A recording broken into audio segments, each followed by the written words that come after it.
Alan Shearer Mo Salah ma ahan sidii hore uu liitaa. Weeriyaankii hore ee Ingiriiska Alan Shearer ayaa sheegay in Mohamed Salah laga yaabo inuu ku jiro xaalad kalsooni darro ah kadib guuldaradii Liverpool ka soo gaartay Crystal Palace ee 2-1 ahayd, taas oo jebisay bilowgoodii 100% ee horyaalka Premier League. Shearer ayaa sheegay in Salah oo xil ciyaareedkii hore rikooro badan dhigay uusan weli soo bandhigin qaabkiisii caadiga ahaa. Waxa uu yiri weli waxay isku dayayaan sida ay ula qabsan lahaayeen Watts sababtoo ah waxay keedka dhigeen Gakpo.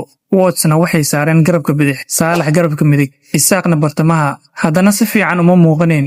Salah runtii uma muuqdo mid kalsooni qaba, mana aha Salihii aan naqaanay, laakiin wuu isbedeli doonaa. Waa arrin waqti u baahan. Weli waxay isku dayayaan inay fahmaan sida ay u faa'iideysan lahaayeen midba midka kale. Shearer ayaa intaas ku daray in Liverpool aysan weli soo bandhigin ciyaar adag inkastoo ay dhaliyeen goolal daqiiqadii ugu dambeeyay, balse kulinkii Palace xaaladdu waxay noqotay mid argagax leh. galab wanaagsan saaxiibayaal, warbixintaasna waxay qayb ka ahayd barnaamijkeennii bandhigga ciyaaraha oo aan ku soo qaadanayo wararkii ugu dambeeyay ee kubadda cagta. Haddii aad ilaa dhamaadka muuqaalkana la soo gaartay, ilaamin inaad muuqaalka like saarto, sidoo kalena aad sii share garayso. Haddii aad nagu cusubtaan nagu soo biir oo ka mid noqo asxaabta nagu xiran. Mahadsanid.